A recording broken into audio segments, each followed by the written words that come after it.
В Ухте вновь ищут подрядчика по отлову безнадзорных собак. Муниципальный контракт на 2 миллиона рублей, срок действия по 30 ноября 2021. Однако желающих получить такие деньги, а заодно очистить город от бездомных псов, пока нет. В муниципалитете с начала этого года уже признаны несостоявшимися 2 электронных аукциона. Никто не подает заявки. Выручают пока только прямые контракты. Виктория Науменко следит за ситуацией. Ухта – город, печально прославившийся на всю страну вопиющим случаем в декабре прошлого года. Тогда свора собак набросилась на женщину, горожанка погибла. С 15 января на территории муниципалитета режим повышенной готовности из-за агрессии бродячих животных. Впрочем, жалоб на бросающихся на прохожих псов меньше не становится. Наша единая служба принимает ежедневно такие заявочки. Сразу мы передаем их в управление жилищно-коммунального хозяйства для принятия экстренных мер. Также ставим в известность все руководство, все записываем, ведем журналы учета, где находятся, где эти собаки, то есть для передачи данных, что у нас вся информация здесь аккумулируется.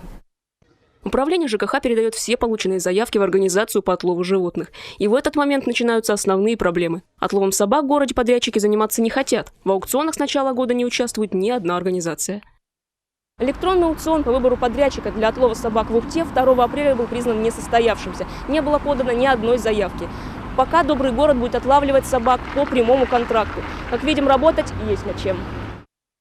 С начала года на территории муниципалитета отловлено 72 безнадзорные собаки. Одновременно с добрым городом этой работой ранее занимался муниципальный Ухта-спецавтодор. Однако от его услуг в городе все же решили постепенно отказаться. Предприятию просто негде содержать животных после отлова. Всех четвероногих передали в единственную на сегодняшний день организацию в городе, где им могут обеспечить поддержку – добрый город. Усыплять по действующим правилам можно только больных животных, которые на поправку вряд ли уже пойдут.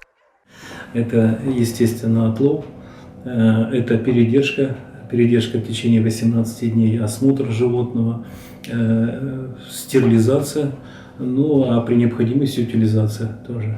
Если есть такая необходимость утилизация это тоже заложено. Но сегодня понятно, что все-таки один добрый город с таким объемом работы явно не справится. Тем более, как отмечают волонтеры, отлавливают в основном тех собак, которые сами идут на контакт, а дикие и опасные остаются на улицах. Ведь к ним подступиться не так-то просто. Логично было бы пообщаться с этими людьми, которые, например, прикармливают. У них все равно какой-то контакт более налажен.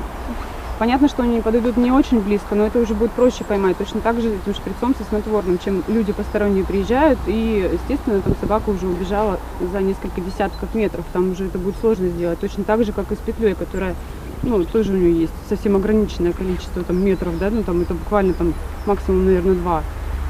То есть это уже совсем нужно близко к собаке подойти. В рамках прямого контракта с добрым городом на 300 тысяч рублей запланировано отловить 30 собак.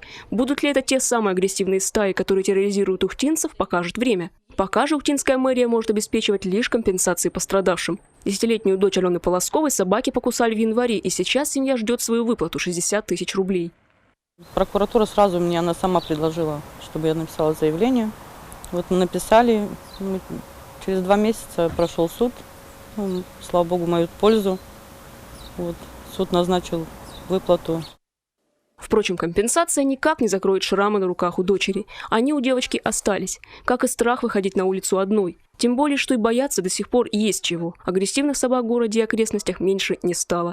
Виктория Науменко, Павел Лагутин, телеканал Юрган, Ухта.